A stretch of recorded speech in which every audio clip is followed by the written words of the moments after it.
Assalamualaikum warahmatullahi wabarakatuh. Bagaimana kabarnya pelajar hebat? Semoga kita semua dalam keadaan sehat walafiat ya. Sebelum mulai pelajaran hari ini, mari kita membaca doa terlebih dahulu. A'udzu billahi minasyaitonir rajim. Bismillahirrahmanirrahim. Raditu billahi rabba wa bil islami dina wa bi muhammadin nabiyyan wa rasula.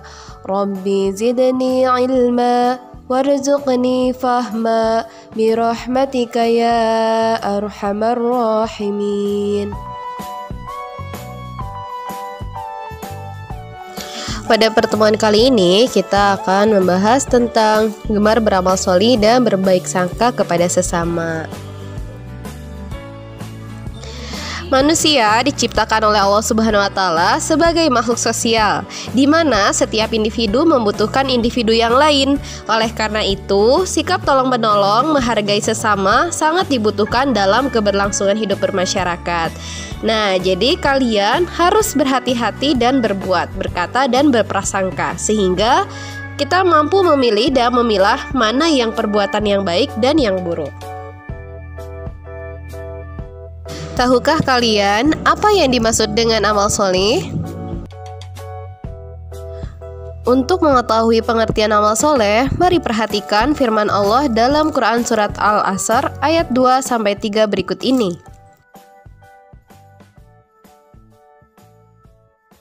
Bismillahirrahmanirrahim.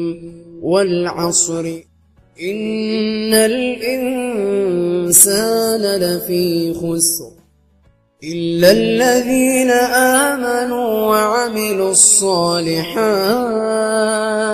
wa tawasaw bil haqqi wa tawasaw bis sabr. Dari ayat tersebut bisa kita ambil 4 poinnya, yaitu beriman kepada Allah Subhanahu wa Ta'ala, beramal soleh atau amal kebajikan, saling menasehati untuk kebenaran, serta saling menasehati untuk kesabaran. Kata amal soleh berasal dari kata amilus, yaitu segala perbuatan yang bermanfaat bagi dirinya atau orang lain, dan sesuai dengan akal rasional, Al-Quran serta As-Sunnah. Antara iman dan amal soleh merupakan satu kesatuan dan tidak dapat dipisahkan.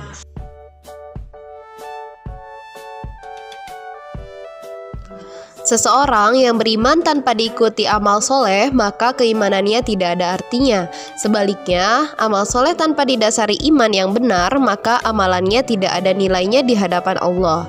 Keimanan harus dibuktikan dengan amal soleh, dan amal soleh harus dilandasi dengan keimanan yang benar.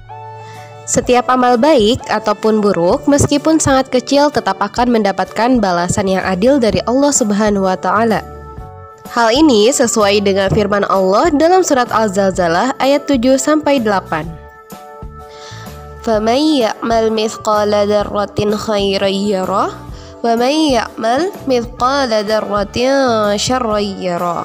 Yang artinya, maka siapa yang mengerjakan kebaikan seberat zarah biji sawi, niscaya dia akan melihat balasannya. Dan siapa yang mengerjakan kejahatan seberat zarah atau biji sawi, dia akan melihat balasannya. Quran Surat Al-Zalzalah ayat 7 dan 8. Suatu amal soleh akan sah jika memenuhi syarat berikut ini. Amal soleh dengan mengetahui ilmunya. Kemudian amal soleh itu dikerjakan dengan niat ikhlas karena Allah Subhanahu wa Ta'ala, serta amal soleh itu hendaknya dilakukan sesuai dengan petunjuk Al-Quran dan hadis. Pernahkah kalian melihat orang atau temanmu beramal tapi sedikit sekali?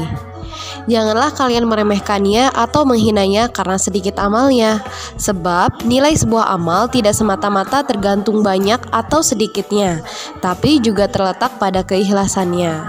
Sedangkan nilai keikhlasan amal seseorang hanya Allah Subhanahu wa Ta'ala yang mengetahui. Wahai pelajar hebat, ketahuilah bahwa amal soleh ada 2 macam. Yang pertama yaitu beramal sholih terhadap Allah, yaitu ibadah dengan menjalankan semua yang diperintahkan Allah dan meninggalkan serta menjauhi semua yang dilarang Allah. Yang kedua yaitu beramal sholih terhadap manusia dan makhluk lain, yang berarti menjalankan hak dan kewajiban dalam kehidupan antar sesama manusia dan makhluk. Misalnya, sikap tenggang rasa, ramah, santun, bertutur kata yang baik, berakhlak mulia, menjaga kelestarian alam, serta menolong orang yang tidak mampu dan lain sebagainya. Di samping amal soleh tersebut, ada satu kebaikan yang disebut amal jariyah.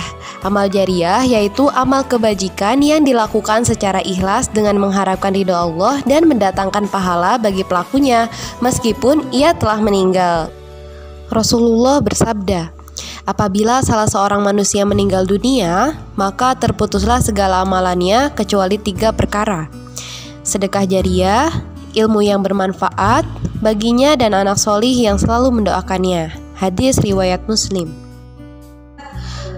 Kemudian berikutnya adalah manfaat beramal solih. Yang pertama, diberi ampunan dan pahala yang besar oleh Allah. Yang kedua, diberi tambahan petunjuk. Kemudian diberikan kehidupan yang baik dan layak, serta dihapuskan dosa-dosanya dan dijauhkan dari kerugian di dunia maupun di akhirat. Selanjutnya kita akan membahas materi tentang perilaku berbaik sangka. Berbaik sangka atau husnuzon merupakan perilaku terpuji yang harus dimiliki seorang muslim. Lawan dari husnuzon adalah suuzon atau buruk sangka. Berburuk sangka merupakan perilaku tercela yang akan mendatangkan mudarat baik bagi pelakunya maupun orang lain. Seperti dalam firman Allah, Quran Surat Al-Hujurat ayat 12. Wahai orang-orang yang beriman, jauhilah banyak dari prasangka, sesungguhnya sebagian prasangka itu dosa. Dan janganlah kamu mencari-cari kesalahan orang lain, dan janganlah ada di antara kamu yang menggunjing sebagian yang lain. Apakah ada di antara kamu yang suka memakan daging saudaranya yang sudah mati? Tentu kamu merasa jijik. Dan bertakwalah kepada Allah, sungguh Allah Maha Penerima Taubat, Maha Penyayang. Seseorang yang membiasakan diri berbaik sangka akan memperoleh banyak manfaat. Hidup menjadi tenang dan optimis, dan seseorang yang berbaik sangka kepada Allah akan senantiasa bersyukur apabila mendapatkan kenikmatan dan bersabar apabila mendapatkan ujian serta cobaan.